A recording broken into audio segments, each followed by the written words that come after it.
Note de cours, page 31, exemple 5, les résolutions de problèmes écrits algébriques.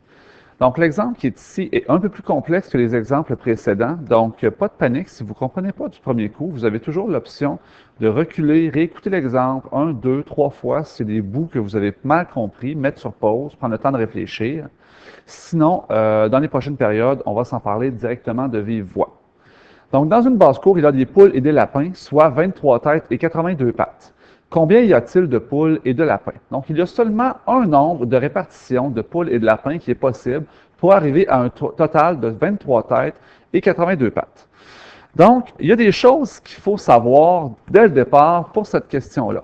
Premièrement, c'est que s'il y a 23 têtes, ça veut dire qu'il y a un total de 23 animaux. On tient bien entendu pour acquis que chaque animal a une tête. Et 82 pattes, bien pour 82 pattes, ce qu'il faut savoir, ça a l'air bien stupide comme ça, c'est qu'une poule et un lapin, ça n'a pas le même nombre de pattes. Donc, une poule, par chez nous, ça a 2 pattes. Puis un lapin, par chez nous toujours, ça a 4 pattes. Donc, ça va influencer la répartition de mes poules et de mes lapins. Si j'ai plus de lapins, j'ai plus de pattes. Si j'ai plus de poules, j'ai moins de pattes. Donc, pour mes inconnus sont le nombre de poules et le nombre de lapins. Et là, il n'y a pas d'indication qui me dit laquelle des inconnus est mon inconnu principal. Et en fait, ça ne change rien. En fait, ça va changer toute la démarche, mais pas la réponse finale. Donc, par défaut, moi, je vous dirais dans un problème, on nomme les poules en premier, mettons les poules comme inconnu principal X. Mon nombre de lapins sera quoi? Donc, ce n'est pas X plus 23, X plus 82. Je vais prendre mon total d'animaux et je vais me demander, si j'ai 23 animaux, imaginons que j'avais 2 poules, ben j'aurais 21 lapins. Si j'avais une poule, j'aurais 22 lapins. Si j'avais 5 poules, j'aurais 18 lapins. Si j'avais 10 poules, j'aurais 13 lapins. Donc, pour trouver le nombre de lapins, il faut que je fasse 23, qui est mon total d'animaux, moins X, qui est mon nombre de poules. Et là, dépendamment du nombre de poules que je vais avoir, le nombre de lapins va suivre en conséquence. Donc, c'est le total moins ce que j'ai déjà assigné à mes poules, que je ne connais pas pour l'instant. Par la suite, c'est le temps de faire mon équation. Ben, j'en entends déjà d'entre vous qui ont dit, c'est facile, X plus 23 moins X est égal à 82. Ce qui est complètement ridicule. Ridicule pour 2 raisons. Premièrement, ben là, vous me dites que si j'additionne des poules puis des lapins, ça donne des pattes. Et c'est pas vrai que quand j'additionne les animaux, le résultat va être des pattes. Donc, première chose qui est ridicule. Puis la deuxième chose qui est ridicule, n'écrivez pas ce que je fais en ce moment, c'est que si je réduis cette équation-là, ben je me ramasse avec X puis moins X qui sont semblables. Comme ils sont contraires, ils s'annulent et j'arrive à 23 égale 82, ce qui est une équation qui n'a absolument aucun sens, aucune réponse. Donc, je ne pourrais pas résoudre mon problème si j'en reste à cette équation-là. Donc, ce que je dois faire, c'est tout simplement tenir et prendre en compte le nombre de pattes de chaque animal. Donc, mes poules ont chacune 2 pattes. Donc, je dois faire 2 fois le nombre de poules. Puis mes lapins ont chacun 4 pattes. Je dois donc faire 4 fois le nombre de lapins. Puis vous voyez bien que le nombre de lapins, c'est 23 moins X. Donc, c'est 23 moins X que j'ai mis dans une parenthèse. Je vais faire ma réduction. Donc, pour ma réduction, ça fait 2 fois X, 2X. 4 fois 23 et 4 fois moins X. 4 fois 23 me donne 92. Et 4 fois moins X me donne moins 4X, qui est égal à 82. Je regroupe mes termes semblables en X ensemble. Donc, 2X puis moins 4X me donne moins 2X, plus 92, égale 82. Je passe à la résolution. Donc, j'ai moins 2x plus 92 égale 82. J'enlève 92 de chaque côté, ce qui me donne que moins 2x égale moins 10. Je divise par moins 2. X vaut 5. Ça, x vaut 5, c'est mon nombre de poules. Ça tombe bien, mon nombre de poules est un nombre entier. Je n'ai pas 4,5 poules. Hein. Et c'est un nombre positif. Je n'ai pas moins 2 poules. Donc, ces deux conditions-là sont respectées. Par la suite, je dois trouver mon nombre de lapins. Donc, mes lapins, j'en ai 23 moins x. J'en ai donc 23 moins 5, ce qui me donne 18 lapins. Je vais réécrire mon 18 un petit peu plus beau. Ma validation, comme dans les autres exemples, je peux le faire de deux façons. Je pourrais faire la validation algébrique, donc remplacer x, qui est ma valeur de x, dans mon équation de départ, dans l'équation moins 2x plus 92 égale 82. Je pense qu'avec 4 exemples déjà de fait, vous avez compris le principe. Sinon, je pourrais aussi faire la validation logique. Ma validation logique, ce n'est pas 5 plus 18 égale 23. Non, ce n'est pas ça. Pourquoi? Bien parce que le dernier calcul que je viens de faire, c'est 23 moins 5 égale 18. Donc, si je fais 5 plus 18 égale 23, je ne valide pas grand-chose, je vous dirais. Donc, pour faire ma validation, je vais me concentrer sur le nombre de pattes, qui est comme l'information la plus importante du problème. Donc, pour arriver à 82 pattes, bien, j'ai 5 poules fois 2 pattes chacune, plus 18 lapins fois 4 pattes chacune, ou chacun, ce qui devrait me donner 82 pattes. On vérifie. 5 fois 2, 10, plus 18 fois 4, ce qui donne 72. Et 10 plus 72, effectivement, me donne 82. Donc, cette validation-là est suffisante. Sinon, vous faites la validation algébrique. Ma question, combien y a-t-il de poules, combien y a-t-il de lapins? Il y a 5 poules et 18 lapins. Exemple de la page suivante. Le triple d'un nombre, augmenté de son quadruple, est égal à son quintuple, diminué de 2. Quel est ce nombre? Alors là, la panique totale. Mon Dieu, il y a combien de nombres là-dedans? Je ne comprends rien. Mais ma question est, quel est ce nombre? Donc, mes inconnus, il y a seulement un nombre. Et je l'appelle x. C'est tout. Il n'y a pas de triple de nombre, de quadruple de nombre, de quintuple, de deuxième, de quatrième. Il y a un seul nombre et c'est x. On en parle 3 fois dans le problème, mais il y en a seulement un. Le triple d'un nombre augmenté de son quadruple. Donc, dans mon équation, le triple de mon nombre, c'est 3x.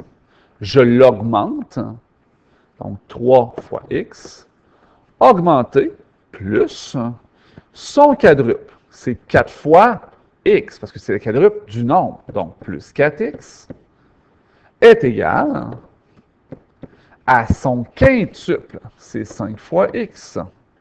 5x diminué, c'est un moins de 2. Donc, mon équation, 3x plus 4x égale 5x moins 2. Je réduis 3x et 4x ensemble. 7x égale 5x moins 2. Je ne regroupe pas le 7x et le 5x car ils sont des deux côtés du égal.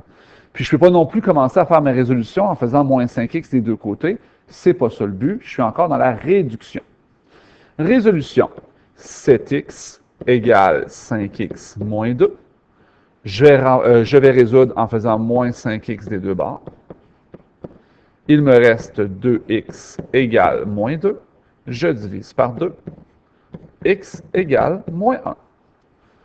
Donc, mon nombre, c'est un nombre entier, il est négatif. Ce n'est pas une situation où est-ce que la réponse devrait être positive. À la limite, la réponse pourrait être aussi décimale. Donc, la réponse est valable pour l'instant. Validation, je ne pourrais pas faire de validation logique. Je devrais la faire algébrique, car c'est une question purement algébrique. Donc, 7x égale 5x moins 2. Je remplace mon x par moins 1. 7 fois moins 1 égale 5 fois moins 1 moins 2. 7 fois moins 1, moins 7. 5 fois moins 1, moins 5, moins 2. Puis effectivement, moins 7, c'est la même chose que moins 5, moins 2. Donc, ma résolution, elle est bonne. Réponse, bien, quel est ce nombre? Ce nombre est moins 1.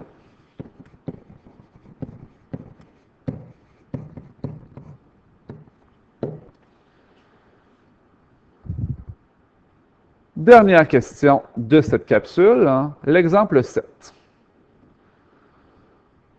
Lorsque Julie est revenue du magasin, elle a dit à sa mère qu'elle avait acheté 2 jupes et 5 chandails pour 154 $. La mère de Julie, qui est un peu étrange, sait qu'une jupe coûte 4 $ de moins que le double du prix d'un chandail et que toutes les jupes sont au même prix et qu'il en est de même pour tous les chandails. On veut avoir le prix d'un ensemble chandail-jupe. Alors là, il faut faire attention. Quels sont mes inconnus? L'inconnu, ce n'est pas le prix d'un ensemble chandail-jupe. Les inconnus, ce sont le prix d'un chandail et le prix d'une jupe. Donc, inconnu numéro 1, prix chandail et le prix d'une jupe. On va aller voir dans ma deuxième phrase, j'ai les infos importantes pour mes inconnus. La mère de Julie sait qu'une jupe coûte 4 $, de moins que, il faut que je lise à l'envers, c'est une soustraction, que le double, 2 fois, le prix d'un chandail. Chandail à la fin de la séquence, donc chandail est mon X, c'est mon inconnu principal. Le prix d'une jupe est donc le prix du chandail X, que je fais fois 2, moins 4. Donc 2x moins 4. Et pourquoi je suis remonté dans ma phrase, donc de la droite vers la gauche? Parce qu'il y avait le de que qui implique une inversion. J'ai mes deux inconnus. L'équation n'est pas x plus 2x moins 4 égale un total. Pourquoi? Parce que Julie, elle a acheté 2 jupes et 5 chandails. Donc, mon équation doit en tenir compte. Mon équation, c'est 2 jupes qui coûtent chacune 2x moins 4, plus 5 chandails qui coûtent chacune x, ici la parenthèse n'était pas nécessaire, me donne un coût total de 154 $. Je vais commencer à réduire. Sur la parenthèse, la première, 2 fois 2x, 2 fois moins 4. 4x moins 8 plus 5x est égal à 154. On regroupe les termes semblables en x. 9x moins 8 est égal à 154. C'est ma réduction. Je résous. 9x moins 8 est égal à 154.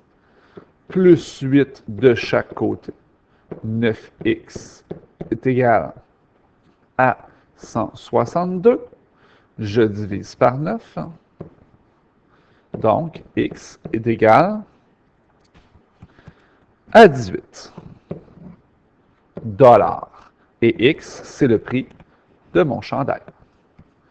Ma jupe, du moins la jupe de Julie, donc la jupe, elle coûte 2x moins 4, que j'ai pris dans mes inconnus, 2 fois 18 moins 4, ce qui donne 36 moins 4 pour 32 $.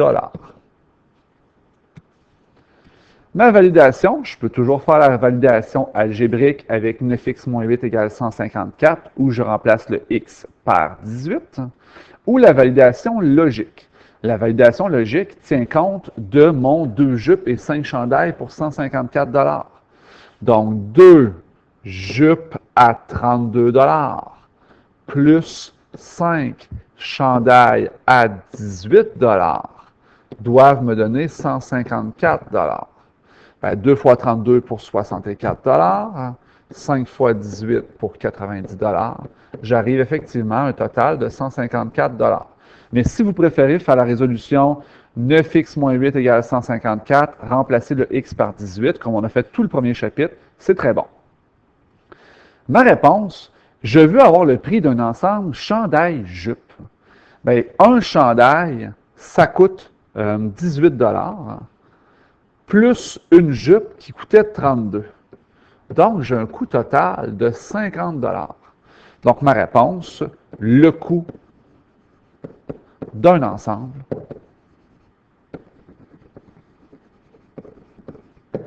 est 50 $. Ce qui termine nos notes de cours pour aujourd'hui. On passe donc à la séquence sur Challenge You.